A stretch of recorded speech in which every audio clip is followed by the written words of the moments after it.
My name is Mary Austin. I'm a long-term friend of Freddie's. For over 30 years, Mary Austin kept one of the greatest secrets in rock history. She wasn't a singer, nor did she stand on the stage under bright lights. But she was the quiet heart behind one of the world's most loved musicians, Freddie Mercury, the frontman of Queen.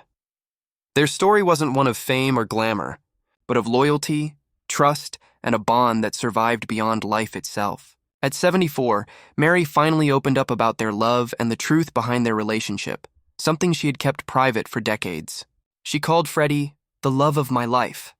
And even though the world knew Freddie as a rock legend, to her, he was simply a man she loved deeply. Mary's journey began far from fame.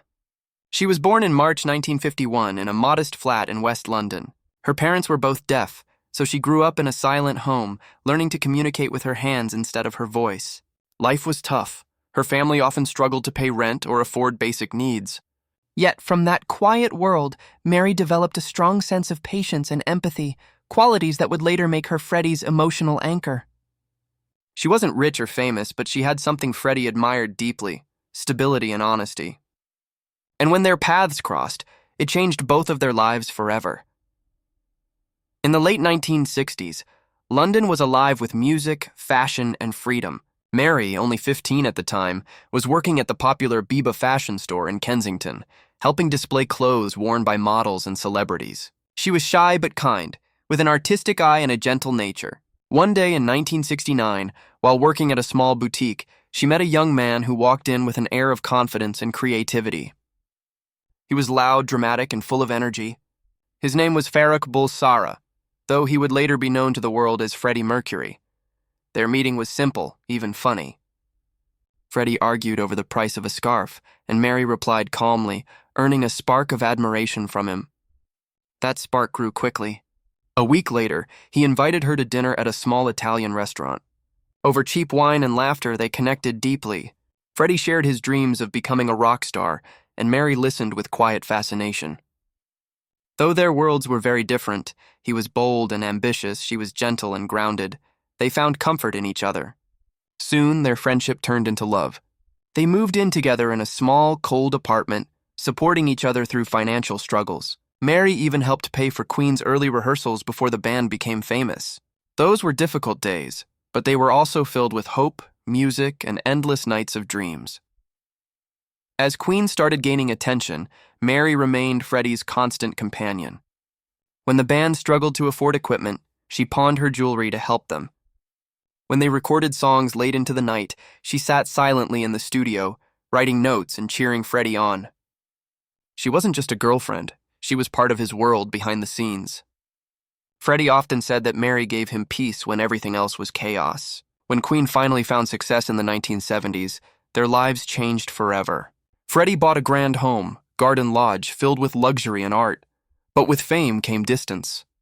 Their simple life together slowly disappeared as Freddie's world became larger than life. Mary watched him become a global icon, but fame also surrounded him with new people and temptations. The house that once felt like theirs turned into a mansion full of parties, artists, and fans. Mary often felt lost, like she didn't belong anymore. In interviews years later, she admitted she sometimes hid in the attic just to escape the noise. She missed the quiet days when Freddie would play songs just for her, asking, "Does this sound good, love?" Yet despite feeling out of place, she stayed loyal. She understood that Freddie was chasing something bigger, not just fame, but also freedom. Then one night, everything changed. Freddie sat her down in their home and said the words that would change their relationship forever. "I think I'm bisexual." Mary, who had always sensed his growing attraction to men, took a deep breath and simply said, "I think you're gay, and that's all right." Instead of anger, she responded with love and understanding. It was a moment that could have broken them apart, but it didn't. It changed their relationship into something deeper, a friendship and emotional bond that went beyond romance.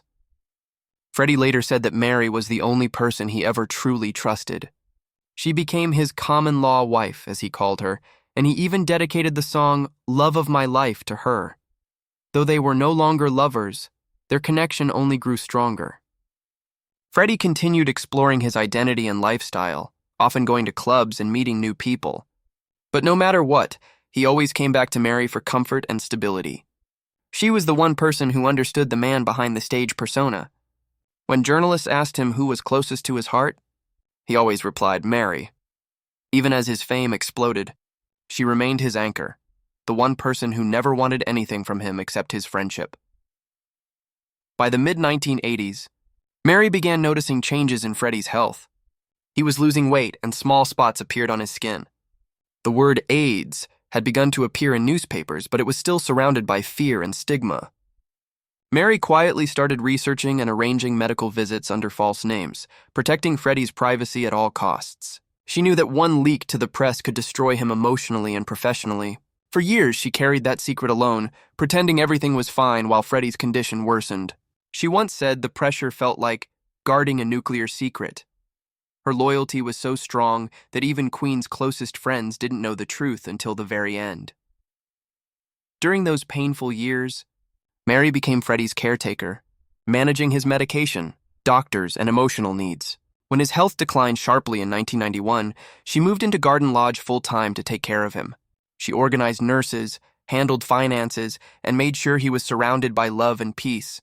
On November 24, 1991, Freddie Mercury passed away from complications related to AIDS. Mary was by his side, holding his hand as he took his final breath. She followed his last wishes exactly: a private funeral, his favorite music playing, and his beloved cats nearby. She also carried out his final request to keep the location of his ashes a secret. To this day, no one knows where Freddie Mercury's ashes rest. Only Mary does. After Freddie's passing, Mary inherited his home, Garden Lodge, and half of his fortune, as written in his will. Many people were surprised, but Freddie had always said she was the only one he trusted completely. He once told her, "If things had been different, you would have been my wife." Mary never sold the house for decades. She kept it exactly as it was, with his furniture, piano, and personal belongings untouched. She said that living there felt like keeping his presence alive. Fans often left flowers and messages on the green door, calling it a shrine of love and loyalty. But for Mary, it was also a place of quiet sorrow, a constant reminder of the man she lost. As years passed, Mary stayed out of the spotlight. She rarely gave interviews and refused book offers, saying Freddie had asked her to protect his mystery, but she never stopped honoring his memory. She oversaw auctions of his personal belongings, with proceeds going to charities and preserving his legacy. In 2024, after more than 3 decades, she finally decided to sell Garden Lodge. The house was sold for over $30 million, and with it, Mary left a note on the door. "I carried Freddie's absence in every room. It's time to set both of us free." It was her final goodbye to the place that had defined half her life. Even after leaving Garden Lodge, Mary continued to live quietly. She turned down all TV offers, memoir deals, and interviews, choosing peace over fame. Friends say she now lives in the countryside, surrounded by nature and memories of the past. She wears a vintage watch that ticks in rhythm with Freddie's song, "Somebody to Love," a small reminder of their bond. Though she has millions in wealth, she leads a simple life. In her few public comments, she has said she feels Freddie's presence often, especially when she hears his music or sees the outpouring of love from fans around the world. At 74, Mary Austin's story isn't about fame or money. It's about devotion. She was the one person who saw Freddie Mercury not as a superstar, but as a man who longed for love and acceptance. Their relationship may have changed shape over the years, but the connection between them never died. As Freddie once said, "All my lovers asked me why they couldn't replace Mary, and it's simply impossible." For Mary, he will always be the love of my life, and for millions of Queen fans, their bond remains one of the most beautiful and bittersweet love stories ever told. When Freddie Mercury died in 1991, Mary Austin's world changed completely. For more than 20 years, she had lived in his shadow, first as his love, then as his closest friend, and finally as his protector. After his funeral, the house felt like a museum of memories. The walls echoed with his laughter, and every corner reminded her of him. His piano, his cats, his favorite chair, the faint smell of his cologne. For many years, Mary said she could not bear to move anything. It felt like Freddie was still there, just in another room, waiting to start singing again. Friends who visited her said she often spoke to him softly when she was alone. She would walk through the garden they once planted together and whisper, "You'd love how the roses look this year." Even though Freddie was gone, Mary continued to celebrate his birthdays privately with a glass of champagne, the way they used to. She even kept the same tablecloth he liked, neatly ironed, as if expecting him to return. It was both beautiful and heartbreaking, a love that had crossed the line between life and death. Mary once admitted that she didn't feel like she could ever love anyone else the same way again. She had a few relationships after Freddie's passing, but none lasted long. She said every man she met felt like a stranger compared to the warmth and intensity Freddie gave her. "How can anyone compete with that kind of love?" she once said. It wasn't about fame or money. It was about the spiritual connection they had built over decades. Even as time moved forward, Mary's heart stayed in the past, holding on to the man who had once called her his eternal friend. As Freddie became a legend after his death, the world began to tell his story in many different ways. Movies, books, and documentaries tried to explain who he was. Some focused on his fame, others on his private life. But through it all, Mary Austin remained silent. She rarely gave interviews, and when she did, she spoke carefully and respectfully. She said she wanted people to remember Freddie as a man full of love and humor, not as a tragic figure. She refused to expose his secrets or sell personal letters, even though she had hundreds of them. "He trusted me," she said. "That trust is more important than money." Mary also became the main guardian of his estate. She handled royalties, rights, and the preservation of his music catalog. Every decision she made was with Freddie in mind, what he would have wanted, how he would have felt. It wasn't easy. The music industry often pressured her to release private material or personal items for profit, but she always said no. "Freddie gave me his heart," she once said, "and I will never betray that gift." In 2019, when the film Bohemian Rhapsody was released, Mary watched it privately. She said it made her both proud and emotional. She was happy the younger generation was discovering Freddie's genius again, but she also felt a deep sadness.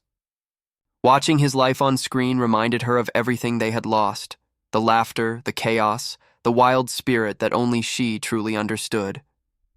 Still, she felt peace knowing that millions of fans were keeping his name alive. She said, "As long as his songs are played, he'll never really die."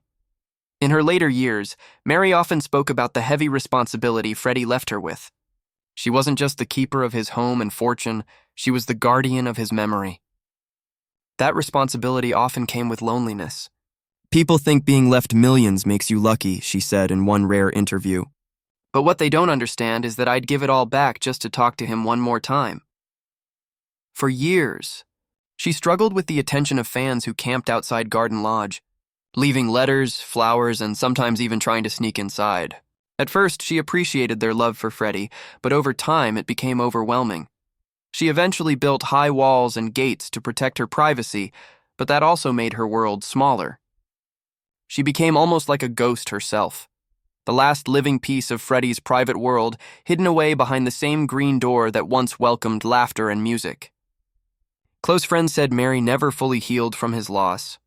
Though she smiled in public, her heart remained broken.